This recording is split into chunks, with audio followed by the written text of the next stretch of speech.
Let's take a look at vertical communication. Communication is the process of transmitting information and meaning.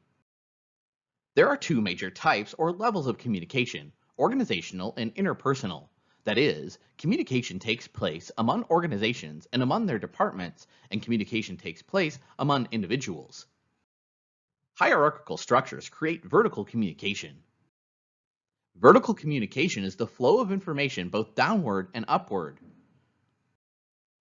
It's also called formal communication because information that flows in this way is recognized as the officially sanctioned information. When top-level management creates a vision and makes decisions or creates policies and procedures, these are often communicated down the chain of command to employees. Downward communication occurs when higher-level managers tell those below them what to do and how to do it. The delegation process occurs via downward communication. When employees send a message to their bosses, they're using upward communication. Upward communication is vital as it gives employees participation in management decisions and improving performance. Many organizations adopt open-door policies that allow employees to go to managers. Horizontal communication is the flow of information between colleagues. It is formal communication, but it does not follow the chain of command. Instead, it's multidirectional.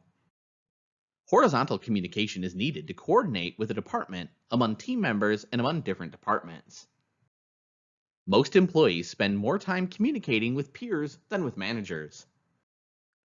The grapevine is the flow of information in any direction throughout an organization. It's an informal communication because it's not official or sanctioned by management.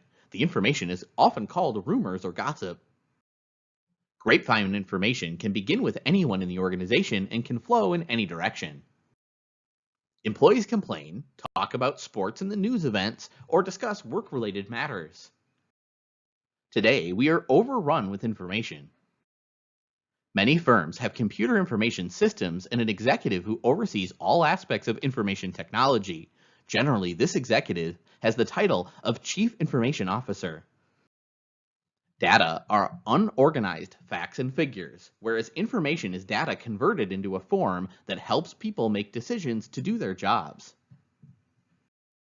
Big data refers to having a very large data set, which is made possible through technology. Big data has launched a boom industry in data analytics and science. Data are used to run statistical analysis to find relationships between variables and predict outcomes, such as which product consumers will buy, which become information used to make decisions.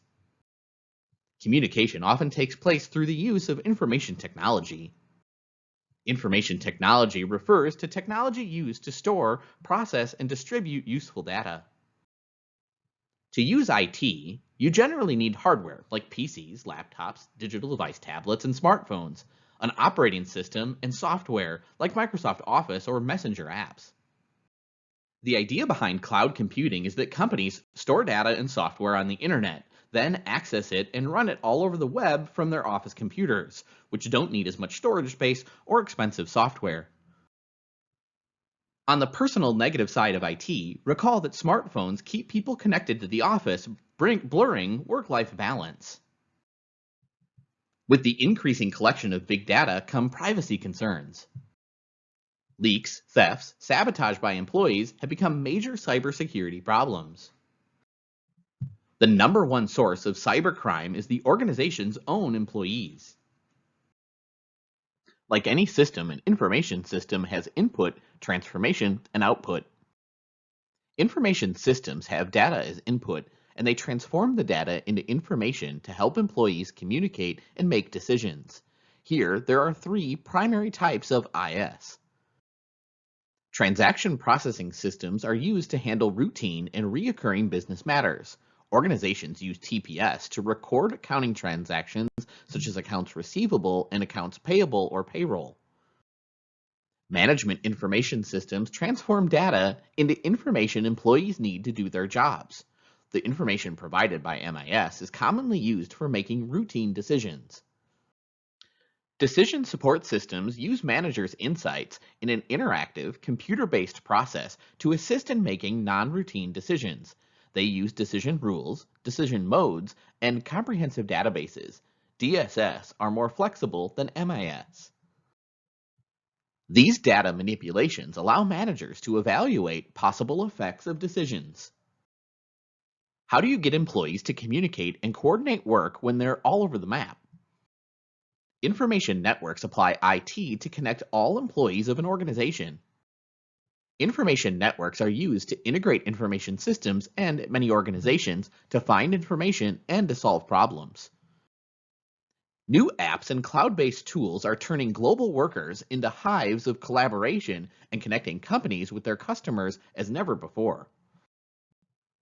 Much of the network is based on machine-to-machine, M-to-M communication. The communication process takes place between a sender and a receiver. The sender encodes the message and selects the transmission channel. The sender of the message is the person who initiates the communication. The message is the information and meaning communicated. Encoding is the sender's process of putting the message into a form that the receiver will understand.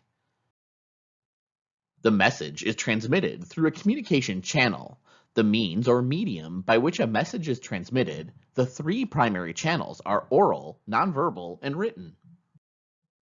The sender transmits the message. After the sender encodes the message and selects the channel, he or she transmits the message through the channel to the receiver. The receiver decodes the message and decides if feedback is needed. The person receiving the message decodes it. Decoding is the receiver's process of translating a message into a meaningful form. The receiver interprets the meaning of the message and decides if feedback, a response, or a new message is needed. A response or new message may be transmitted.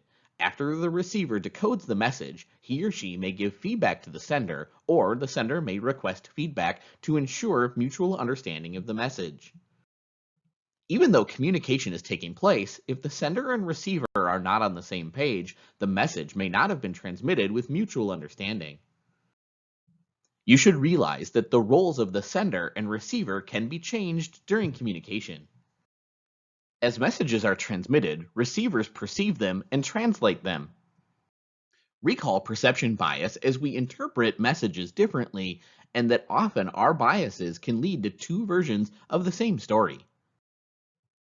Semantics and jargon can be communication barriers because the same word often means different things to different people. To overcome perception problems, strive for perception congruence, as you need to consider how the other person will most likely perceive the message and try to encode and transmit it appropriately. There's a limit to the amount of information people can understand at any given time. It's a common problem because we're often presented with too much information to comprehend in a short time.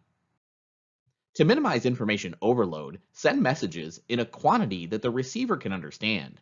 When sending an oral message, do not talk for too long without checking to make sure that the receiver understands the message as you intend it. Use of an inappropriate channel can result in missed communication. Noise is anything that interferes with message transmission that disturbs or confuses the receiver. To overcome noise, consider the physical surroundings before transmitting a message. Try to keep noise to a minimum. If possible, stop the noise or distractions or move to a quiet location. When receivers do not trust senders or do not believe senders know what they're talking about, they're reluctant to accept a message. People usually hear what the sender is saying, but they often don't listen to the message or understand what's actually being transmitted. Poor listening is sometimes the result of not paying attention or other distractions. Everyone has emotions, and emotions can interfere with communication and make it difficult for people to be objective. When communicating, remain calm and be careful not to make others emotional through your behavior. Filtering is the process of altering or distorting information to protect a more favorable image. Treat errors as a learning experience rather than as an opportunity to blame and criticize others.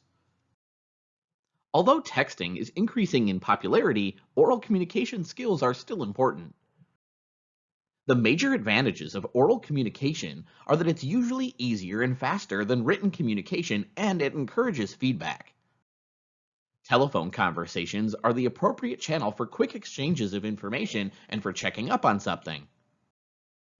A word on privacy. Companies have the technology to listen to your personal calls. Every time you talk to someone face to face, you also use nonverbal communication. Nonverbal communication consists of messages sent without words. It includes the setting of communication, physical surroundings, and body language. The impact of any face-to-face communication is dependent on body language. To make communication effective, make sure your body language, tone of voice, and word choice project a calm, professional demeanor. Be aware of your nonverbal communication and make sure it's consistent with your oral communication. You also want to be aware of other people's nonverbal communication because it reveals their feelings and attitudes towards you and the communication. Listen to what people say and don't say. Read between the lines. Remember to be positive and optimistic. Acting happy can make it so. Improve your mood. When talking to people, use nonverbal communication to convey openness to messages. A harsh tone of voice or a nasty look can be more effective than words. With today's technology, we write all the time and our words last forever. Nothing can reveal your communication weaknesses more clearly than poorly written letters, reports, emails, and so on. In a survey, more than half of respondents said they would not hire someone who can't communicate in writing. The major advantages of written communication are that they're more accurate and honest when we deliver news over email. It also allows people to absorb news with immediate responses and provides a record of what was said. Written communication is appropriate when detailed instructions are required. Nonverbal communication and oral communication are almost always combined. You can also combine oral and written communication, as in a presentation, or even oral, nonverbal, and written communication. Using combined channels is appropriate when the message is important and you want to ensure that employees attend to and understand it. You can send an email message to give the receiver time to think about it, then follow up with a personal visit or a call to talk about it. Managers often formally document face-to-face meetings, particularly in a disciplinary situation. Media richness refers to the meaning and information conveyed through a channel. The more information and meaning, the richer the channel. Face-to-face communication is the richest channel because it allows the sender and receiver to take full advantage of both oral and nonverbal communication. It's important to select the most appropriate channel of transmission for any message. As a general guide, use oral channels for sending difficult and unusual messages. The vast majority of messages you send and receive in the workplace are quite simple. However, sometimes the message you need to transmit is difficult, unusual, or especially important. For these kinds of messages, the richer the channel, the better. Before sending a message, answer these questions. What's the goal of the message? What specific action do you want to achieve?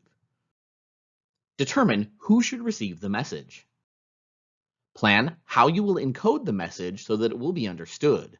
Select the appropriate words and channels for the audience and situation. When will the message be transmitted? Timing is important. Where will the message be delivered? Decide where the message will be transmitted. Decide on the setting. Oral channels of communication are richer than other channels. Face-to-face oral communication is best when the message you must transmit is difficult or complex.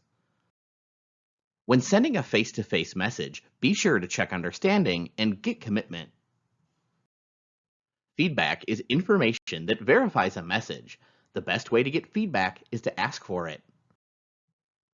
Questioning, paraphrasing, and inviting comments and suggestions are all means of obtaining feedback that check understanding.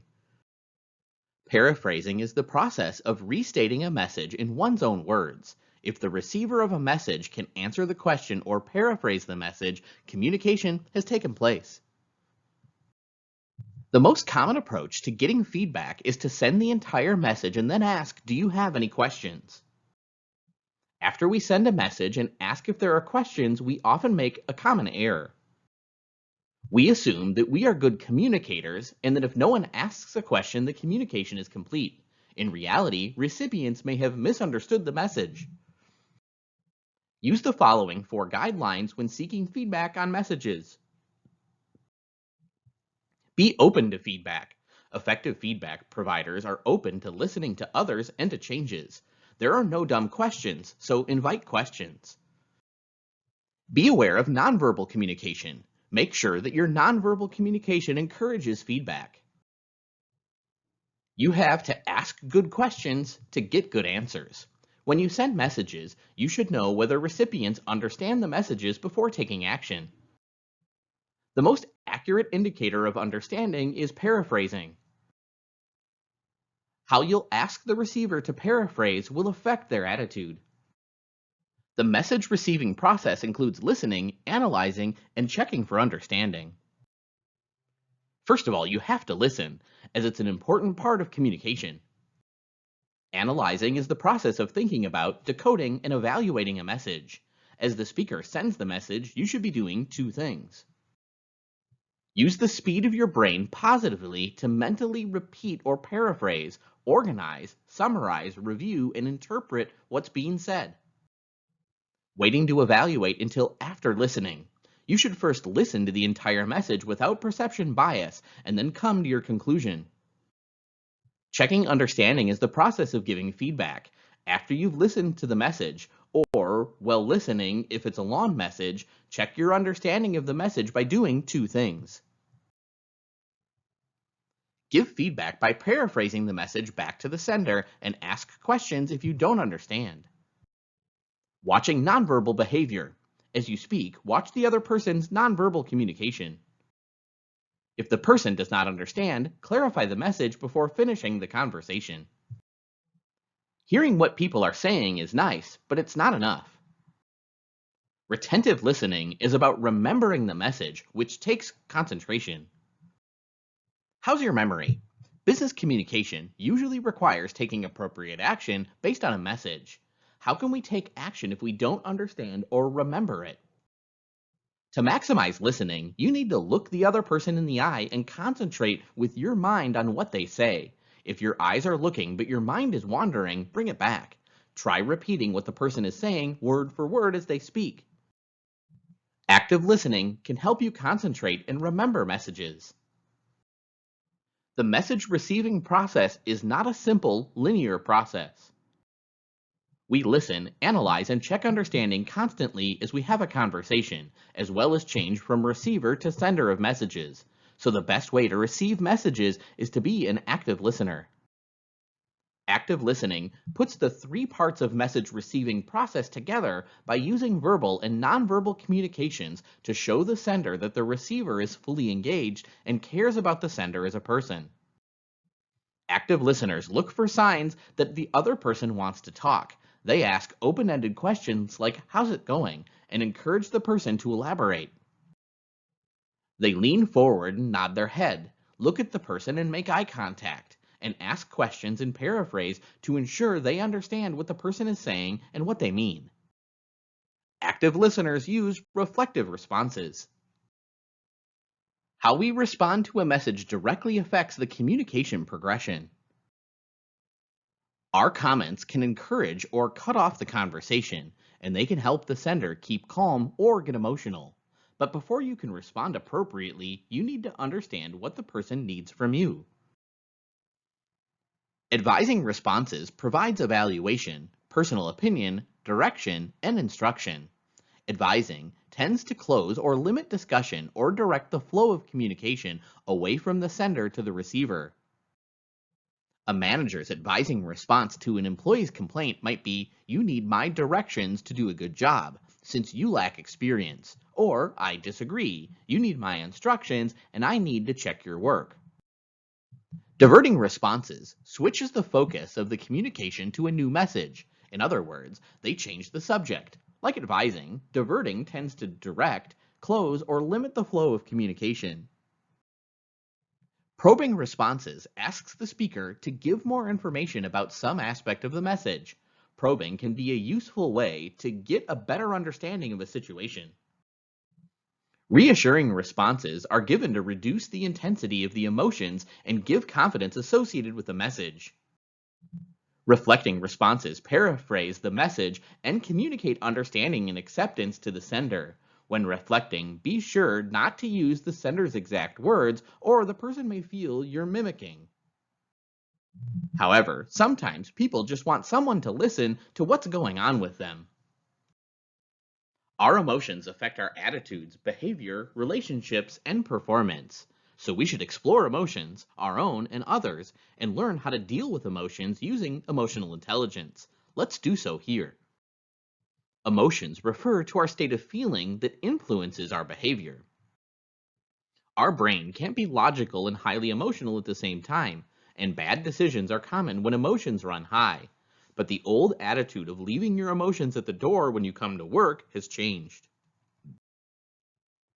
Understanding and dealing with emotions, yours and those of others, depends on one's level of emotional intelligence. Emotional intelligence has 5 dimensions. They include self-awareness, self-management, self-motivation, empathy, and social skills. One's level of emotional intelligence is also called one's emotional quotient, or EQ, to parallel the notion of intelligence quotient, or IQ. Feelings refer to the conscious, subjective experience of our emotions. It doesn't really matter what people know or don't know. What counts is how they feel. Managers should encourage people to express their feelings in a positive way, but they can't allow employees to go around yelling at, swearing at, or intimidating others. We have to realize that we can't order people to change emotions because it's physiologically impossible when overstressed or angry. Thus, telling a person to calm down or relax doesn't work. It often has the opposite effect. We can't be both highly emotional and highly rational. Feelings win. After you deal with emotions, you can proceed to the work on content, like solving problems. It may be wise to wait until a later time if emotions are strong. Sometimes people simply need to vent their emotions, so listening is often the solution. Giving and getting criticism is necessary if we want to see continuous improvement. Regardless of the role you're in, there are ways to give and receive criticism effectively. An important part of leadership is to provide constructive criticism by giving feedback on things that can be improved and issues that can be avoided. Feedback is best received when given with empathy in the spirit of helping others and coming from a person who is trusted and respected. Criticism should state the specific behavior that can be improved. It should specify the improved behavior, which may need to be taught. By far, the best way to give criticism is to get the other person to ask for it without putting them down. Show genuine concern for them. Criticism that moves upward is a different matter. Even when bosses ask, they usually don't want to hear personal criticism. Criticism from your boss, peers, or employees is painful. The truth can hurt. People do not really enjoy being criticized. It's important to keep 3 things in mind. More often than not, your boss and others want to help you succeed. They're helping you to improve. Don't take it personally. It's not really about you as a person. It's about a specific behavior you can change to improve. Even if you disagree, there's usually some truth about your performance that you can improve. Keep the phrase, no pain, no gain, in mind when it comes to criticism. Seek honest feedback and use it to improve your performance.